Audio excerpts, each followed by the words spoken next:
me promet qu'un jour ça va péter, yeah. Va te faire enculer si tu me dis que t'étais là. À Sens et la réussite sont du même village.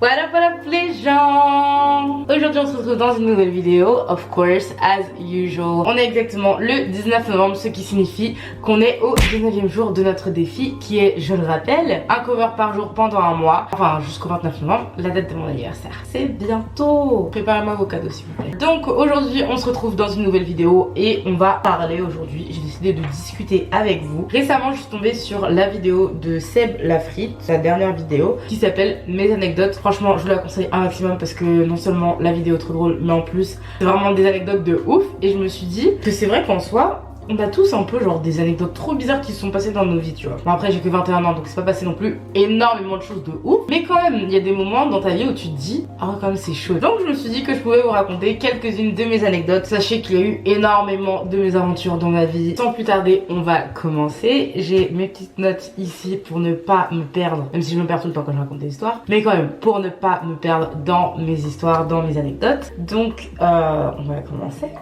Alors la première histoire, quand je vais vous dire de quoi il s'agit, tout de suite vous allez vous dire que c'est pas un truc de ouf, genre c'est une anecdote pourrie. Mais franchement, faut que je vous raconte comment ça s'est passé en fait, parce que une fois que je vous explique comment ça s'est passé, je pense que vous allez comprendre pourquoi ce jour était l'un des pires jours de ma vie. Là vous vous demandez sûrement, mais Anna si tu l'as pas raté en fait on s'en fout un peu tu vois, alors t'inquiète. Honnêtement je sais même pas comment j'ai fait pour ne pas rater cet avion. Ce jour là Dieu était clairement avec moi. Tous les 3 ans on a l'habitude de partir en Martinique avec ma mère et le reste de ma famille. Ma mère étant une personne extrêmement rigoureuse, comme à son habitude elle a décidé de partir 3 heures en avance pour être sûre d'arriver à l'heure à l'aéroport. Donc voilà, le jour j'y arrive, on part 3 heures en avance, on a au moins 6 ou 7 valises dans le car, mais vas-y on a une grosse voiture donc ça passe tu vois. Donc là voilà on est sur la route, on s'éclate, on écoute du Beyoncé, nanana, et là c'est le drame. La voiture commence à ralentir. Moi je me dis mais pourquoi ma mère ralentit comme ça sur l'autoroute, c'est bizarre. Et ma mère m'assure que c'est pas elle, c'est vraiment la voiture qui ralentit toute seule. Donc là ma mère essaye de faire ce qu'elle peut pour se garer sur le bas côté. Moi je pense toujours que c'est une blague, je pense vraiment la voiture elle va redémarrer, c'était un petit problème comme ça tout d'un coup.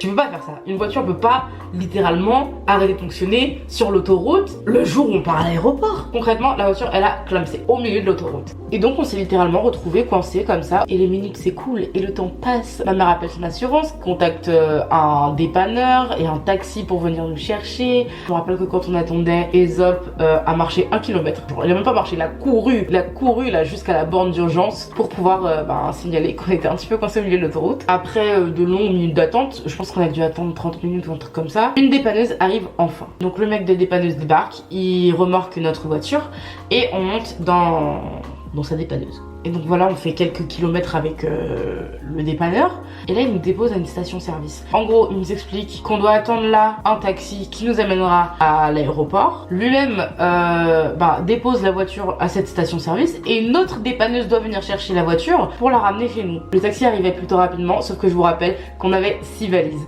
Le plus dur n'étant pas de foutre les valises dans le taxi, mais plutôt d'attendre. On a attendu la deuxième dépanneuse 45 minutes. Quand tu sais que ton avion il part bientôt, en fait 45 minutes c'est du temps de perdu, énormément de temps de perdu. Petite précision, l'enregistrement des bagages était normalement à 13h pile et on a attendu jusqu'à 12h45.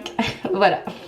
Clairement, vous voyez ou pas le stress? Vous voyez un peu la situation ou pas? Donc légitimement j'étais en train de péter un câble. Clairement moi je me suis dit on pourra jamais arriver, on pourra jamais arriver à temps là-bas. Mon beau-père était déjà en Martinique hein, et nous on était là coincés à cette maudite station service. Moi j'étais en mode il nous faut un plan B, on n'a pas de voiture, comment on fait pour rentrer chez nous? Parce qu'en fait j'étais censée partir en vacances et là en fait j'ai passé un mois dans ma vieille ville là, genre like there's no way I'm gonna do this. On donne nos clés à la dépanneuse et on se casse avec le taxi. D'ailleurs big up encore au conducteur du taxi parce qu'il était vraiment exceptionnel. Ce mec nous a sauvé la vie. On est parti à 12h50 et l'enregistrement se terminait à 13h les gars. Au départ le conducteur il était un peu en mode mais c'est pas possible et tout. Et il a vu tellement notre désespoir, clairement on faisait pitié. Et là le mec il s'est dit vas-y je vais faire quelque chose et tout. Je sais pas comment il a fait. Il a quitté l'autoroute, il est passé par des routes sinueuses, je sais pas ce qu'il a fait. Mais on est arrivé à 13h58. Du coup, enfin arrivé à l'aéroport, ma mère, on lui dit elle fonce. Elle fonce, elle fonce, elle fonce. Nous, on récupère nos 40 000 valises là. Et ensuite, on entre dans l'aéroport. À ce moment-là, nouveau problème, on n'arrive pas à trouver ma mère. Et il faut savoir que l'aéroport était bondé de chez bondé. Donc ça n'aidait absolument pas. Je retrouve ma mère, mais je perds mes 2 frères. Mais les gars, à ce moment-là, j'étais dans un tel état de... J'étais au bout de ma vie, c'était littéralement le cas, j'étais au bout, je voulais me foutre en l'air. Donc au moment où je trouve ma mère et que je vois que mes frères ils m'ont pas suivi, j'en ai rien à foutre, je suis dans un tel état que je m'en fous, je veux juste enregistrer ma valise et monter dans ce putain d'avion. Ma mère qui était quand même plus saine d'esprit m'a quand même obligée à aller les chercher, donc je suis allée les chercher dans ce labyrinthe. Je suis là à courir à droite à gauche dans tout l'aéroport et je vous jure, j'étais au bout de ma vie. Pendant tout ce temps là où je les cherche, au bout d'un moment je me dis non mais c'est bon, je les trouve pas, ils ont qu'à se retrouver tout seuls tu vois. Donc je retourne sur mes pas et je retourne trouver ma mère. Quand j'arrive, je vois mes frères ils sont là.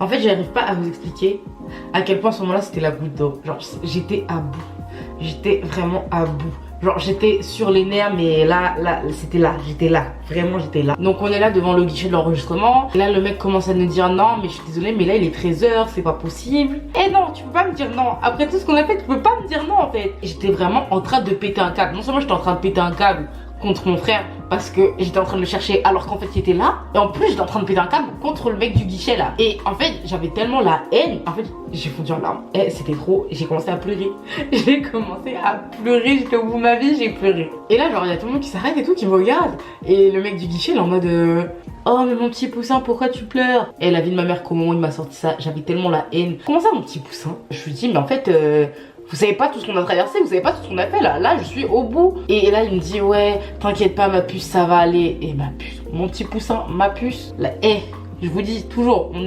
ça monte encore, ça monte. N'empêche que mes pleurs ont fonctionné puisque le mec a dit bah vous savez quoi, y a pas de souci, je vous enregistre tous, je vais vous faire passer en priorité, nanana. Faudra passer sur la ligne bleue de la priorité, je sais pas quoi, nanana. Donc c'est ce qu'on fait et tout. Donc à ce moment-là j'étais soulagée. Sauf que non, ça s'est pas terminé comme ça. On suit la ligne bleue, sauf que arrivé à la fin de cette ligne bleue, en fait on nous fait comprendre que c'est mort. Genre, pourtant le mec du guichet, il avait bien passé un coup de fil pour dire que voilà, il y a telle famille qui va passer en priorité. Arrivé à la sécurité, les gens n'en avaient rien à foutre. Ce qui fait qu'on s'est retrouvés coincés à la sécurité parce qu'une meuf juste devant nous avait décidé de ramener toute sa parfumerie. Je sais pas si vous savez, mais à l'aéroport t'as pas le droit d'avoir des trucs liquides qui sont plus de 100 ml. Et nous on est là, moi j'étais en train de vriller. Le mec de la sécurité, on lui explique que l'avion il est clairement dans 10 minutes, qu'il faut vraiment qu'on fonce et tout. Il nous répond même pas, genre aucune considération, genre je m'en bats les couilles. Son indifférence m'a tuée, elle m'a fait vriller, Quand on a enfin fini de passer la sécurité, on fonce. On arrive à la douane, le mec de la douane qui nous sort en regardant notre pièce d'identité. Ouais mais vous êtes en retard, genre votre avion ça se trouve est déjà parti.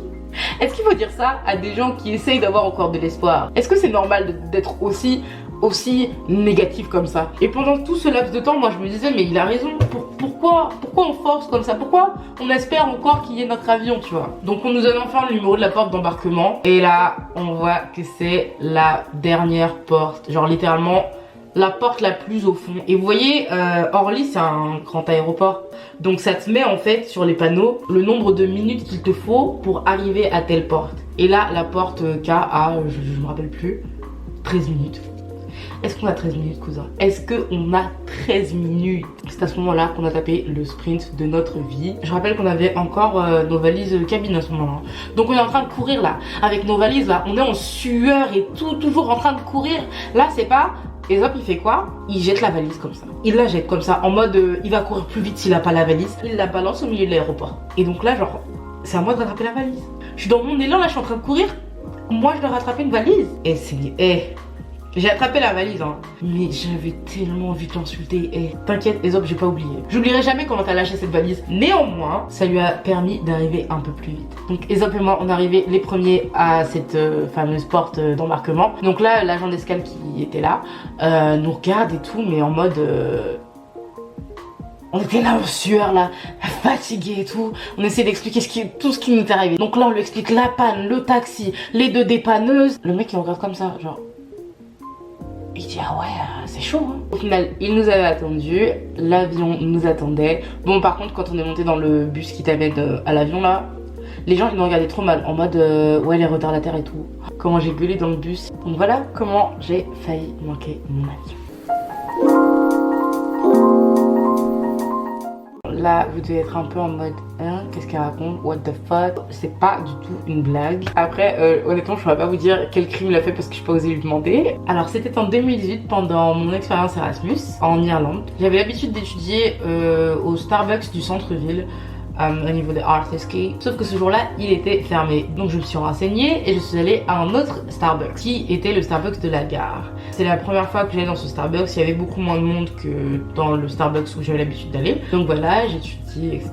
Et là, il y a un mec qui vient s'asseoir à ma table. Je crois qu'il me posait des questions sur le Starbucks ou sur ce qu'il vendait ou je sais pas, bref, un truc de merde. Il me posait une question de merde par rapport à Starbucks. Donc je lui réponds aimablement et du coup il commence à me taper à discuter et tout. Non. Moi je suis gentille, je réponds avec amabilité parce que là-bas en fait on a l'habitude de parler aux gens qu'on ne connaît pas. On n'est pas comme ici en France. Et donc du coup au fil de la conversation il commence à me dire des trucs chelous, tu vois. Il commence à me dire que voilà il prend le train pour aller pour s'échapper de l'Irlande. Moi j'ai pas trop capté, tu vois. Je comprenais pas trop ce qu'il voulait dire par s'échapper, tu vois. Je sais plus s'il a dit s'échapper ou fuir, mais bref, t'as capté, de toute façon il parlait anglais. Et du coup je lui dis ah bon, pourquoi? Et il me dit ah j'ai fait des choses pas bien et tout, je suis recherchée par la police. Qu'est-ce que vous voulez que je réponde?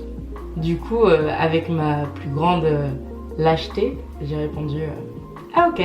Et donc le mec m'explique que là il va partir vers Dublin, mais que ici en Irlande c'est vraiment pas sûr, et qu'il irait en Angleterre ou en France. Sachant que dans notre conversation hein, juste avant, je lui avais fait comprendre que j'étais pas d'ici, j'étais de France et que voilà, je connaissais pas bien l'Irlande. Donc voilà, il commence à me dire qu'il va partir en France et tout et je sais pas, mais il était bizarre genre. Et c'était vraiment une situation super embarrassante. Genre t'es là, tu bois ton café, il y a un mec qui s'installe. Parce qu'à la base, c'est lui qui s'est installé, hein. Moi je lui ai pas dit assieds-toi. Il s'est vraiment installé à ma table pour me sortir ouais, moi je veux fuir de l'Irlande parce que je suis recherchée par la police. D'un côté je me disais mais pourquoi ce mec est recherché par la police? D'un autre je me disais Anna fait quelque chose, si ça se trouve ce mec va te tuer. Voilà, en gros ce criminel était clairement en train de fuir le pays. Et c'est pas comme si le mec était en train de me faire une blague, genre il parlait avec tellement de sérieux. Et jusqu'à aujourd'hui, je ne sais pas pourquoi ce mec s'est dit tiens, je vais le dire à une inconnue. Donc au final, il ne m'est rien arrivé, ce mec est parti, il m'a laissé tranquille. Mais voilà. Je travaille depuis 3 voire 4 ans dans la restauration rapide et il faut savoir qu'au tout début j'étais novice, j'étais nouvelle. Ça faisait à peine 2 semaines que j'étais là et pendant un rush j'étais à la passe drive. Donc en gros je donnais les commandes aux clients au drive quoi. Et donc à un moment il y a eu un bug au niveau de l'écran et donc je demande au client pour être sûr que c'est sa commande, tu vois. Je dis excusez-moi bonjour, est-ce que dans votre commande il y avait bien ça et ça avec telle frite etc. Le mec pète un câble, il dit non mais vous êtes malade ou quoi, putain à chaque fois que je viens c'est pareil, il y a toujours un problème, non c'était pas ça, c'était un vrai bordel. Et là il sort de sa voiture pour me casser la gueule. Donc moi j'avais encore jamais travaillé de ma vie, je m'en trouve dans un taf, ça fait 2 semaines que je suis là et tout, j'essaie de faire en sorte que le client soit roi et en fait le client veut me casser la gueule donc j'ai pas compris, je savais même pas comment réagir. Donc à ce moment là mon manager a essayé d'intervenir, ensuite il y a mon formateur qui a commencé à s'embrouiller avec le mec et moi j'étais en mode mais qu'est-ce que je fais et tout. Et mon manager il m'a dit de m'éloigner et tout donc on m'a envoyé vers les caisses. À ce moment là je me suis dit ah c'est bon ma vie elle est finie, ça fait 2 semaines que je suis là, je vais déjà me faire virer. Faut savoir que j'étais grave une meuf stressée de la vie quand même et donc du coup je croyais vraiment que c'était la fin du monde et j'étais sûre pendant des semaines que j'allais me faire virer par rapport à cet incident là. Au final pas du tout, il aura fallu que ma période d'essai se termine pour que je relativise un peu et que je me calme. Mais vraiment cette expérience ça m'avait vraiment traumatisée. Je venais d'arriver dans le monde actif etc, je savais pas encore ce qui allait m'attendre parce que des embrouilles avec des clients j'en ai eu plein, des histoires avec des clients qui nous cassent la gueule, des embrouilles avec les équipiers, il y a rien à l'état. Honnêtement certains clients vous êtes vraiment des connards hein. Et donc voilà, je pense que je vous ai raconté ce que j'avais à vous raconter pour aujourd'hui. Je n'ai des anecdotes plus croustillantes que se faire frapper par un client, mais je vais pas vous raconter ça aujourd'hui parce que j'attends mon Uber. Donc on va faire notre cover 10 jours maintenant et ensuite je vous laisse pour aller manger. Alors, d'abord je vais manger et ensuite on va faire le cover des jours, vous inquiétez pas, je vous ai pas oublié. Et sachant que j'attends ma commande depuis 1 heure, je mérite ma petite pause dîner. Alors j'ai changé d'environnement toujours avec ma petite guitare et on va reprendre Radioactive de Imagine Dragons.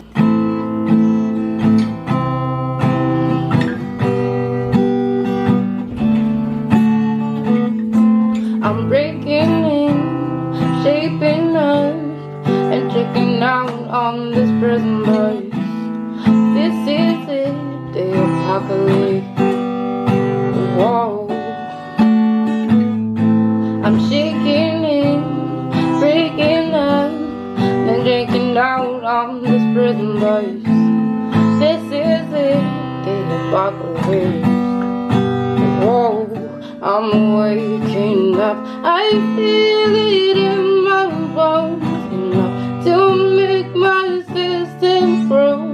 Welcome to the new age, to the new age. Welcome to the new age, to the new age. Whoa, whoa, whoa, I'm radioactive, radioactive. Oh, oh, oh, oh, oh, I'm radioactive, radioactive. À tantôt.